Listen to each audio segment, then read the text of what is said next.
This last example will cover additional functionality that's available when using the SLPS interface. We'll go over some powerful 3D rendering that you can add from Matlab Simulink. This will allow you to look at some of your creations in 3D to better visualize and solve your projects. Another feature is the ability to toggle variables while running a simulation.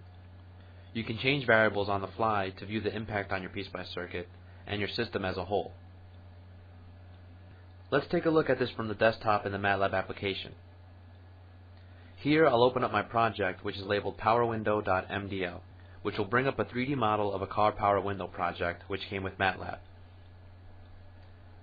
What we've done is replace the subsystem of the circuitry with PSpice.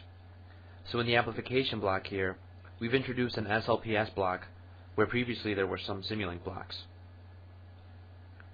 The block itself is some amplification which we won't be focusing on in this demonstration, but are only mentioning it for completeness. I'll go to the model design and hit the run button to simulate.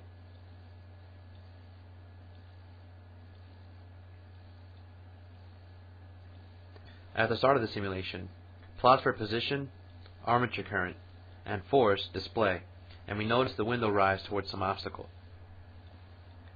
As the simulation continues, we see that the window has run against the obstacle and started to oscillate, which can also be seen in the plots. What we can do is toggle things on the fly to fix this problem. I'll select the driver switch subsystem. From here, we'll take the up off and turn the down on. You'll notice the plots and window model are moving to the bottom. I'll switch to up again.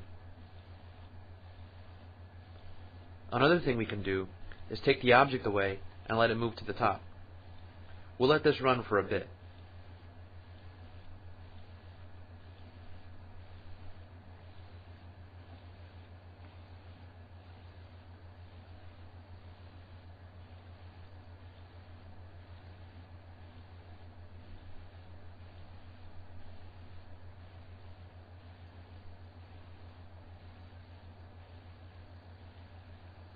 Now what happened here is that while it was simulating, it failed to converge. The project was co-simulating with the PSpice tool and sent some data off to PSpice which it was unable to solve, prompting an error message with an option to abort or interact. This is a problem, but one that's readily solved with the convergence wizard.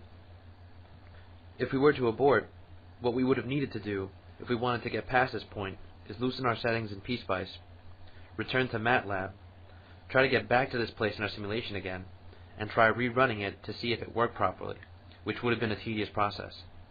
However, with the Convergence Wizard and SLPS interface, we can actually interact with the PSpice simulation settings. Hitting Interact displays the PSpice option parameters window, where we can change parameters such as relative tolerance, absolute tolerance, etc. I'll go ahead and change the relative tolerance from 0.001 to 0.01 and hit OK.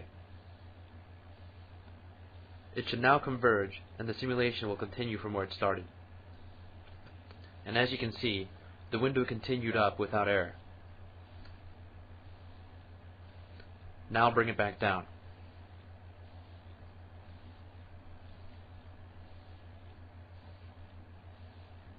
Also, I can put the object back and continue moving it up.